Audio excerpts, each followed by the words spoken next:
સાવલીના મોટાપુરાથી જીઆઈડીસીને જોડતા રસ્તાનું ભવ્ય ખાતમુહૂર્ત। વડોદરા જિલ્લા સાવલી તાલુકાના મોટાપુરા ગામને મંજુસર જીઆઈડીસીને જોડતો માર્ગ જે અગાઉ ડામર રોડ બનાવેલ હતો, પણ કાળી માટીની જમીન હોવાથી ચોમાસાના પાણીને લઈ ધોવાઈ ગયો હતો। એને આ માર્ગે જીઆઈડીસીના ઔદ્યોગિક એકમોમાં રોજગાર અર્થે આવતા જતા યુવાનો સહિતની ભારે જરૂરિયાતવાળા મુખ્ય માર્ગની જીઆઈડીસી રેલવે સુધીનો 550 મીટર પહોળો અને 900 મીટર લંબાઈના માર્ગનું 2 કરોડ ઉપરાંત રૂપિયાના ખર્ચે નિર્માણ થનાર સીસી રોડનું ભવ્ય ખાતમુહૂર્ત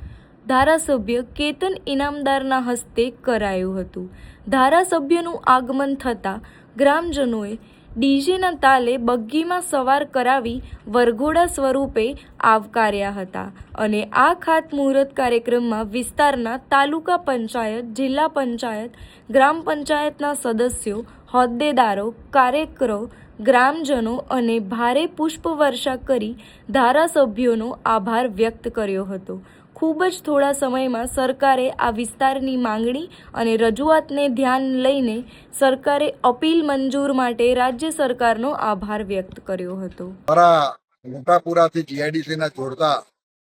ખૂબ અત્યંત જરૂરી આરસીસી રસ્તાનું ખાતમુહૂર્ત કર્યું છે। આ ખાતમુહૂર્ત કરતા મને ખૂબ આનંદ થાય છે। કેટલા વર્ષોની માંગણી હતી અને ડામર રોડ 2 વખત બનાવ્યા પછી પણ જ્યારે નીચે કાળી માટી હોય અને ડામર અને કાળી માટી વચ્ચેનો સંપર્ક તૂટી જતો હતો અને રસ્તાની હાલત ખૂબ ખરાબ થઈ જતી, ત્યારે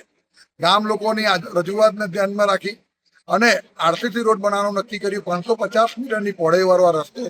કાયમી આ વિસ્તારના લોકો અને આ વિસ્તાર સિવાય મારા સાવલી ડેસર તાલુકા સિવાયના તાલુકાના લોકો પણ જે યુવાનો કાયમ માટે રોજગારી મેળવવા માટે જીઆઈડીસીમાં જાય છે, એ તમામને જે સવલત જોતી હતી એ સવલત ગુજરાતની ભારતીય જનતા પાર્ટીની આપણી ભૂપેન્દ્રભાઈ પટેલની સરકારમાં ત્યારે અમે રજૂઆત કરી, ત્યારે રજૂઆતને ધ્યાનમાં રાખી માનનીય આદરણીય મુખ્યમંત્રી ભૂપેન્દ્રભાઈ પટેલ અને નાયબ મુખ્યમંત્રી હર્ષભાઈ સંઘવીએ એને તાત્કાલિક મંજૂરી આપીને આ 2 કરોડનો જે આરસીસી રોડનું ખાતમુહૂર્ત કરવા જઈ રહ્યો છું, ત્યારે હૃદયથી આ વિસ્તારના તમામ મારા જનતા વતી હું ખૂબ ખૂબ એમનો આભાર માનું છું અને આવા અવિરત વિકાસના કાર્યો સાવલી ડેસર અને સાવલી વિધાનસભા ક્ષેત્રમાં થતા આવ્યા છે અને હજુ પણ જે પણ નાના મોટા કામો બાકી છે, કામો પરિપૂર્ણ થશે એવી સંપૂર્ણપણે મને વિશ્વાસ છે। ગુજરાતની સરકારમાં જ્યારે પણ વિકાસની કામ લઈને ગયા છે ત્યારે ભારતીય જનતા પાર્ટીની સરકારે હંમેશા એ વિકાસના કાર્યોને પ્રાયોરિટી આપી છે। આજના દિવસનો જોતા ખૂબ આનંદ અનુભવું છું અને જે મારું સન્માન, સ્વાગત અને જે મને પ્રેમ આપ્યો એ બદલ તમામ લોકોનો હૃદયથી ખૂબ ખૂબ આભાર માનું છું।